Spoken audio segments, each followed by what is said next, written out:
Shalom, salam sejahtera untuk kita semuanya. Bertemu kembali bersama dengan saya, Pendeta Daniel Siswanto, dan kita akan mempelajari akan pelajaran sekolah sahabat kita. Saudara sekalian, kita telah tiba di pelajaran yang ke-12 dengan judul Perjanjian Iman. Namun sebelumnya, marilah kita tunduk kepala dan kita berdoa. Bapa kami yang di sorga, bila mana kami akan mempelajari akan pelajaran sekolah sahabat ini, curahkanlah kuasa Roh Kudus-Mu untuk masing-masing kami, agar kami boleh mengerti, kami boleh memahami, dan kami boleh mempraktekkannya di dalam iman percaya kami. Inilah doa dan harapan kami. Mohon hikmat Tuhan. Dalam nama Yesus kami berdoa. Amin. Saudara-saudaraku yang kasih Tuhan, perjanjian iman.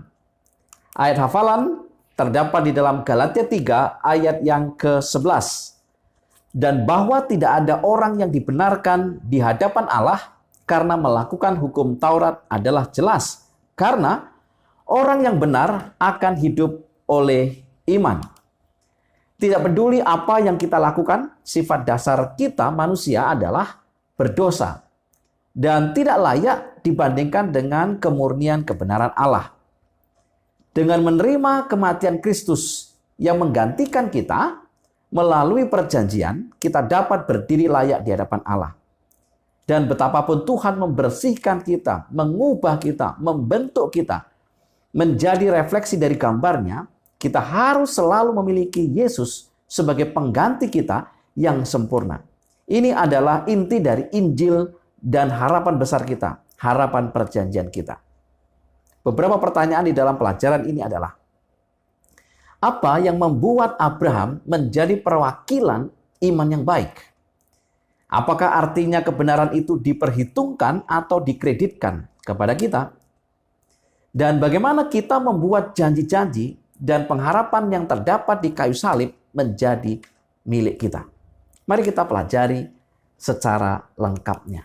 Di pelajaran hari Minggu, bayangan Kalvari. Galatia 6 ayat 14, firman Tuhan berkata, tetapi aku sekali-kali tidak mau bermegah selain dalam salib Tuhan kita Yesus Kristus, sebab oleh dunia telah disalibkan bagiku dan aku bagi dunia. Saudara-saudaraku yang dikasihi Tuhan, cara memperoleh keselamatan baik di perjanjian lama maupun perjanjian baru adalah sama, yaitu hanya oleh iman. Allah sama sekali tidak berkewajiban untuk menyelamatkan kita. Kewajiban kitalah sebagai orang berdosa yang harus membayarnya. Namun, kita sama sekali tidak mampu memenuhi akan kewajiban itu. Tetapi Yesus telah memenuhinya untuk kita. Itu semata-mata karena kasih-Nya yang amat besar kepada manusia, kepada saya dan saudara. Yesus adalah sarana kita kembali kepada Allah. Melalui Yesus, kita memiliki akses kepada Bapa oleh iman. Efesus 2 ayat 18 dan Efesus 3 ayat yang ke-12. Apa yang akan diperoleh bila kita merenungkan betapa besarnya pengorbanan yang dibuat oleh Yesus di Kalvari? Pertama, merenungkan Kalvari akan membangun simpati, kekudusan, dan perasaan yang hidup dalam hati kita. Merenungkan Kalvari akan mengangkat hati dan bibir kita untuk memuji Allah dan anak domba yang telah disalibkan. Merenungkan Kalvari akan membuat kesombongan tidak dapat bertumbuh dengan subur di dalam hati karena terus segar dalam ingatan kita tentang pemandangan salib. Semua kekayaan dunia tidak cukup bernilai untuk menebus satu orang pun yang berdosa. Yesus menyelamatkan kita dari perbudakan dosa dan kematian dengan secara sukarela menumpahkan darah yang mahalnya itu di Kalvari. 1 Petrus 1 ayat 18 sampai dengan 19. Hidup setiap orang bergantung pada Tuhan. Hidup kita bukanlah milik kita sendiri. Oleh karena itu, tidak ada makhluk ciptaan bahkan para malaikat dapat mati dalam kematian kekal menggantikan kita. harga penebusan telah dibayar lunas ketika di Kalvari. Yesus mengatakan, sudah selesai. Dalam tulisan pena inspirasi, Testimoni Jilid 2, halaman 212 sampai dengan 213, Ellen G. White mengatakan, pemandangan Kalvari mengundang emosi yang terdalam. Terhadap pokok ini Anda akan dapat diizinkan jika Anda sangat bersemangat. Karena Kristus yang begitu baik, begitu tidak bersalah, harus menderita kematian yang sangat menyakitkan untuk menanggung beban dosa-dosa dunia. Pikiran dan imajinasi kita tidak pernah dapat mengerti sepenuhnya, panjangnya, luasnya, tingginya, dalamnya kasih yang ajaib yang kita tidak dapat ukur. Perenungan terhadap kedalaman yang tak tertandingi dari kasih juru selamat harus mengisi pikiran, menjamah dan melembutkan jiwa, menyaring dan meninggikan kasih sayang, dan mengubah karakter sepenuhnya. Di pelajaran hari Senin, perjanjian dan korban. 1 Petrus 1 ayat 18 sampai dengan 19. Sebab kamu tahu bahwa kamu telah ditebus dari cara hidupmu yang sia-sia, yang kamu warisi dari nenek moyangmu itu, bukan dengan barang yang fana, bukan pula dengan perak atau emas, melainkan dengan darah yang mahal, yaitu darah Kristus yang sama seperti darah anak domba yang tak bernoda dan tak bercacat. Apakah yang dimaksudkan Petrus dengan menyebutkan bahwa kamu telah ditebus? Kata ditebus atau tebusan menunjuk kepada praktek kuno mengenai seorang budak yang dibebaskan dari perbudakan dengan cara membayar harga yang ditentukan. Keluarga atau kerabat dekatlah yang membayar tebusan tersebut. Kita telah hidup diperbudak oleh dosa, dan Kristus menebus kita dari perbudakan dosa, yang akibat utamanya adalah kematian. Kristus membayar harga tebusan itu dengan darahnya sendiri di atas Kalvari. Tanpa tebusan itu, perjanjian menjadi batal. Karena Allah tidak dapat memenuhi tanggung jawabnya dalam kesepakatan itu, yaitu memberikan hidup kekal kepada setiap orang yang percaya. Hanya seorang yang sama dengan Allah sendiri, di mana di dalam Dia berdiam kehidupan yang tidak diadopsi dan tidak diperoleh dan kekal, yang dapat membayar tebusan yang diperlukan untuk membebaskan kita dari hutang yang kita buat terhadap hukum. Apa yang Yesus telah lakukan melalui penyerahan hidupnya untuk menjadi korban pengganti menunjukkan satu-satunya cara bagaimana janji-janji perjanjian itu dapat digenapi sepenuhnya. Inilah caranya bagaimana kita memiliki janji kehidupan kekal. Dan inilah caranya bagaimana kita dapat ditebus dari dosa dan kematian. 1 Yohanes 5 ayat 11 dan 13. Dan inilah kesaksian itu. Allah telah mengaruniakan hidup yang kekal kepada kita. Dan hidup itu ada di dalam Anaknya. Semuanya itu kutuliskan kepada kamu, supaya kamu yang percaya kepada nama Anak Allah tahu bahwa kamu memiliki hidup yang kekal. Di pelajaran hari Selasa, iman Abraham bagian pertama. Kejadian 15 ayat 6, lalu percayalah Abraham kepada Tuhan. Maka Tuhan memperhitungkan hal itu kepadanya sebagai kebenaran. Saudara-saudaraku yang kasih Tuhan, konteks dalam ayat ini menolong kita mengerti betapa besarnya iman Abraham. Dia percaya pada janji Allah untuk mendapatkan seorang anak dengan semua bukti fisik yang kelihatannya tidak dapat membuat janji itu mungkin. Apa yang ayat ini, Kejadian 15 ayat 6, ajarkan kepada kita tentang jenis iman Abraham? Iman Abraham adalah iman yang menyadari sepenuhnya akan kelemahannya. Iman Abraham adalah iman yang meminta dan menuntut penyerahan diri sepenuhnya kepada Tuhan. Iman Abraham adalah iman yang menghasilkan penurutan, dan atas dasar itu Tuhan memperhitungkan kepadanya sebagai kebenaran. Apakah artinya diperhitungkan sebagai kebenaran? Pertama, itu berarti kebenaran yang menyelamatkan kita adalah kebenaran yang dikreditkan kepada kita, kebenaran yang dipakaikan kepada kita. itu berarti bahwa kita dinyatakan benar di pemandangan Allah meskipun kita memiliki kesalahan-kesalahan. Itu berarti bahwa Allah di surga memandang kita benar meskipun kita tidak benar.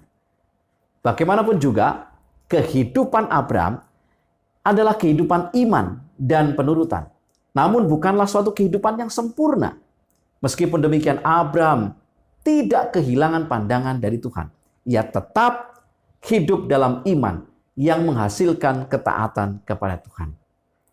Kebenaran yang diperhitungkan kepada Abraham dan yang telah ia miliki tidaklah mustahil untuk kita peroleh jika kita datang kepada Tuhan dalam iman seperti Abraham.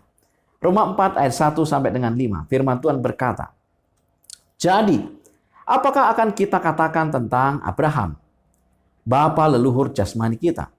Sebab jikalau Abraham dibenarkan karena perbuatannya, maka ia beroleh dasar untuk bermegah, tetapi tidak di hadapan Allah. Sebab apakah dikatakan nas kitab suci? Lalu percayalah Abraham kepada Tuhan, dan Tuhan memperhitungkan hal itu kepadanya sebagai kebenaran. Kalau ada orang yang bekerja, upahnya tidak diperhitungkan sebagai hadiah, tetapi sebagai haknya. Tetapi kalau ada orang yang tidak bekerja, namun percaya kepada Dia yang membenarkan orang durhaka, imannya diperhitungkan menjadi kebenaran." Di hari Rabu, iman Abraham bagian yang kedua.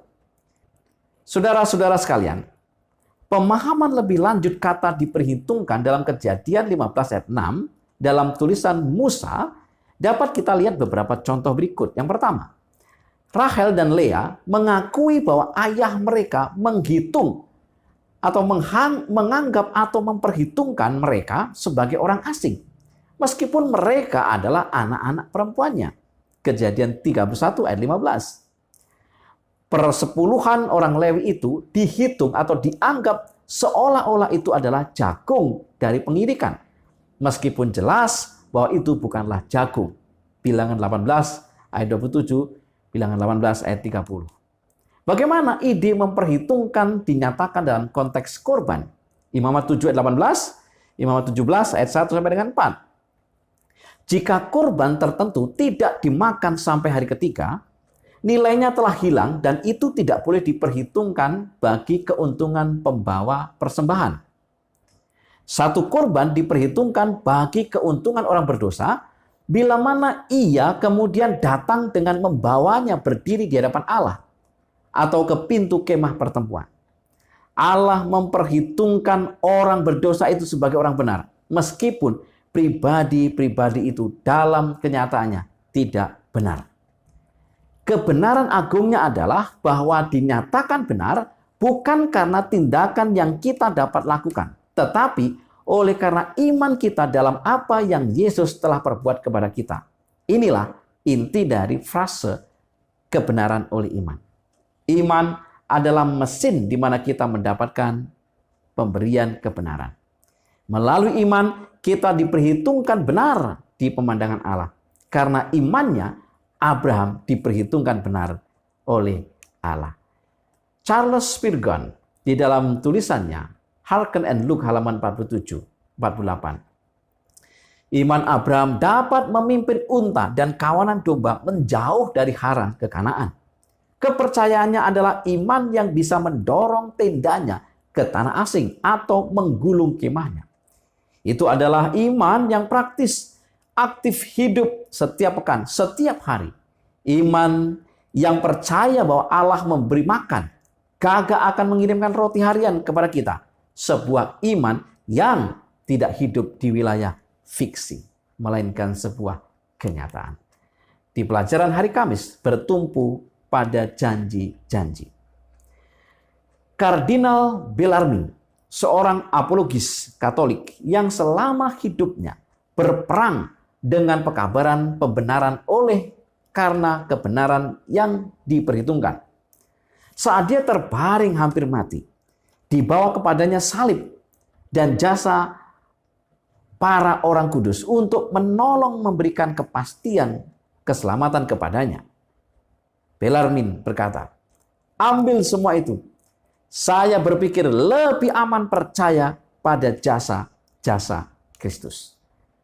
Bagi banyak orang, ketika mereka mendekati akhir kehidupan mereka, mereka melihat ke belakang dan memperhatikan betapa sia-sia, betapa merupakan kegagalan, betapa tidak berguna perbuatan-perbuatan dan pekerjaan mereka untuk memperoleh keselamatan dengan Allah yang suci, dan betapa mereka membutuhkan kebenaran Kristus.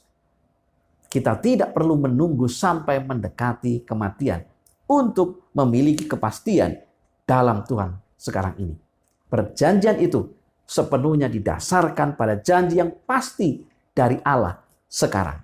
Janji-janji untuk kita sekarang, janji-janji yang dapat membuat kehidupan kita lebih baik sekarang. Apa yang dapat kita lakukan agar dapat memiliki kehidupan yang lebih baik di masa kini? Yang pertama, kita perlu melihat dengan jujur, merasakan dan mengakui akan kebaikan Tuhan dan apa yang Tuhan telah buat dalam hidup kita.